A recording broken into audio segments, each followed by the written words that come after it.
Music producers, do you find yourself feeling drained by clients that don't fully respect you, can't afford you, but at the same time they want you to give them the world?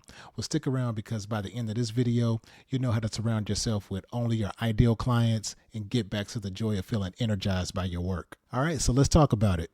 The truth is, you don't really have a client's problem, you have a boundaries problem. And this can show up in three main ways.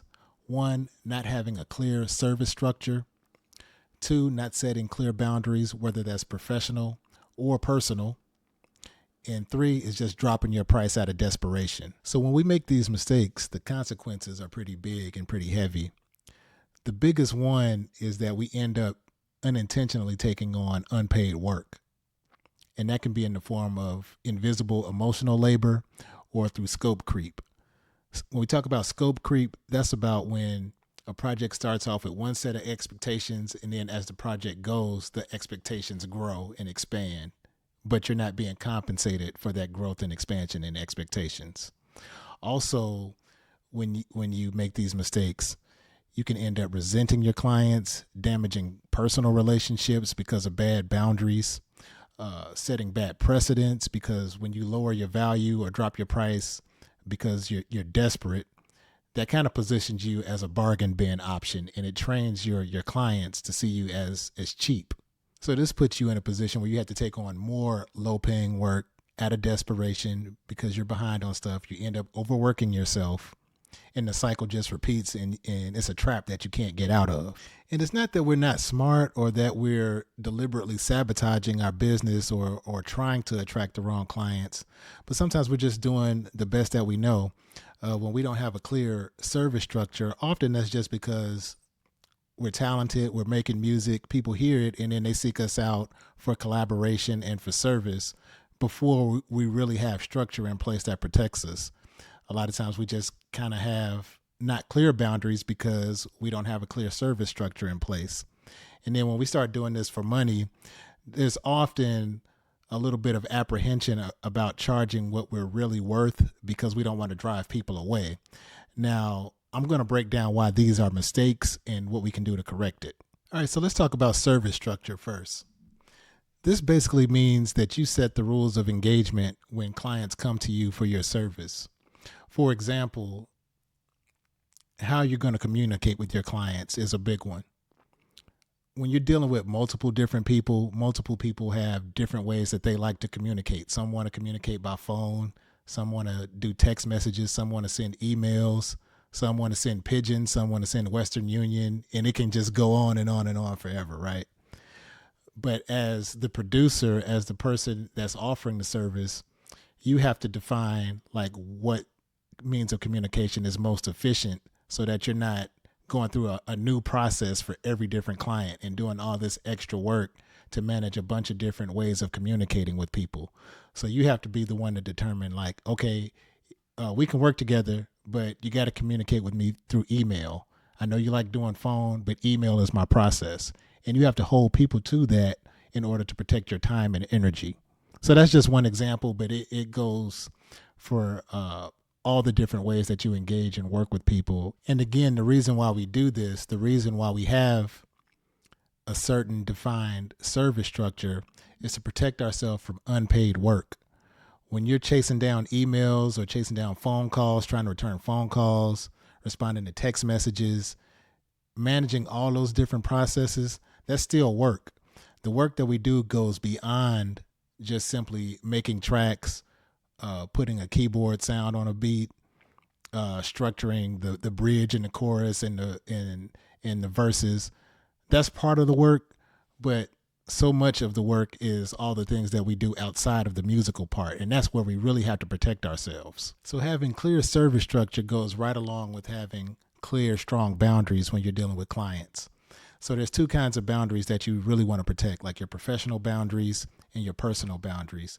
Professional boundaries go right along with your service structure. That's like how people deal with you, how they message you, how they send files back and forth, what the scope of work is in your music production service.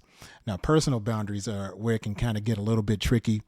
Now, this is where you might have a client who's constantly like dangling the idea of a project, but never really closing on a sale, or wanting to send you music and get your feedback. But when you bring up the topic of, okay, well, here's what I charge for production, then they have some reason why they're not ready yet.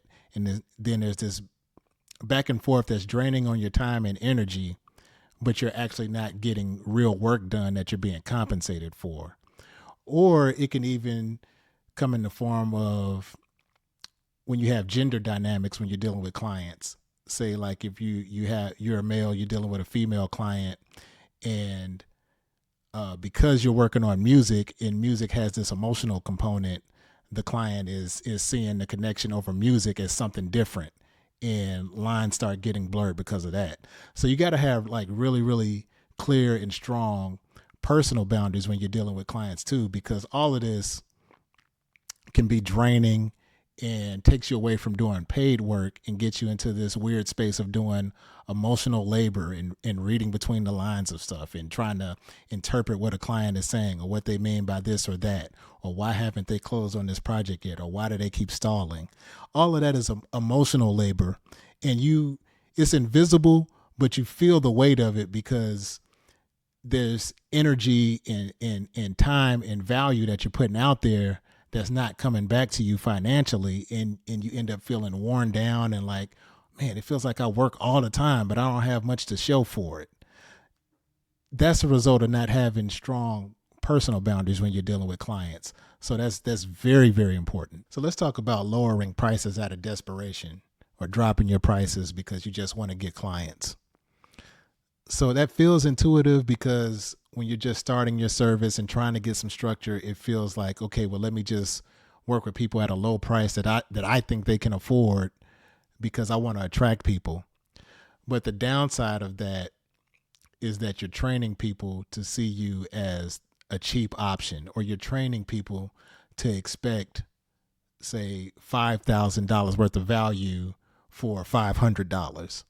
And that's a hole that once you dig yourself into that hole, it's really hard to get out because people are creatures of habit. If they're used to paying you beneath the value of what you're actually providing, it's hard to convince them why they should actually pay you what you're really worth. And it's almost like you have to start from scratch and just cultivate a new group of clients that already align with what your value is. So even though it's counterintuitive, you have to get a service structure in place that makes it clear what your value is, and then charge that, and then allow the people that have those resources to come and work with you. You know, have your marketing in place and have your outreach in place to where you're finding the right people that should be working with you. But you don't want to just do a quick fix and try to lower your prices and then try to figure out later how you're going to raise your prices. That's exactly how you get clients that, even though they have a small budget, they want you to do a miracle on their music project. And you're frustrated and resentful because you know you did $10,000 of work on a music project, but you only got $1,000 or whatever the case may be. That comes from dropping your prices as a desperation strategy instead of pricing yourself from a grounded place, really assessing your value, and then making it clear to your clients, hey, this is what I'm giving you. This is a premium service. This is the value of the service, and this is the price. And let people decide if they have the resources to afford what you offer. And if they don't, it's okay to let people move on and find a bargain option or find a discount option. But you don't want to brand yourself as a discount option, because that's hard to dig yourself out of once you're there. Okay, so we know what we're doing wrong, but how do we fix it? To me, there's three things. One, have a clearly defined service with a clear focus, price it accordingly, and then set your boundaries and hold them. As a natural consequence of doing these three things, you'll repel the people that shouldn't be working with you, and you'll attract to you the clients that should be working with you. The ideal clients that you really want, that's who you'll pull in, while all those other riffraff and people that just want basically something for nothing, they'll be turned off by your structure. They will literally be offended and turned off and want to move on to something else simply because you have clear structure and boundaries in place. I've seen this firsthand. So this sets you up where you can be energized by your work instead of drained, because you're working with the clients that actually align with your structure and they pay you accordingly. So that keeps you from overworking yourself and feeling drained just from doing unpaid labor, dealing with clients that are pulling from you but not actually giving back to you financially. So this is where you start to hit that sweet spot where you break out of that trap of feeling constantly overworked and drained and resentful of your work, because now you're working with people that value your time and they honor that by paying you what you charge and what you're worth. Plus, you get the joy of working with projects that you believe in, because these are your ideal clients. So now you're surrounding yourself with people that are making the kind of music that you want to make, people that value art the same way that you do, people that value your professionalism the same way that you do. And this is a lot more easy to do and sustainable long term than just simply dropping your prices out of desperation and allowing whatever to come through the door, not having clear boundaries because you just want to work with everybody. The strongest tool that you can have as a music producer is the power to say no. Now, I know a main thing that keeps us from stepping into who we really are as music producers and really reaching our full potential is imposter syndrome. So if you want to learn about that, find out what it is and how you can overcome it, check out this video, and I'll see you guys next time. Peace.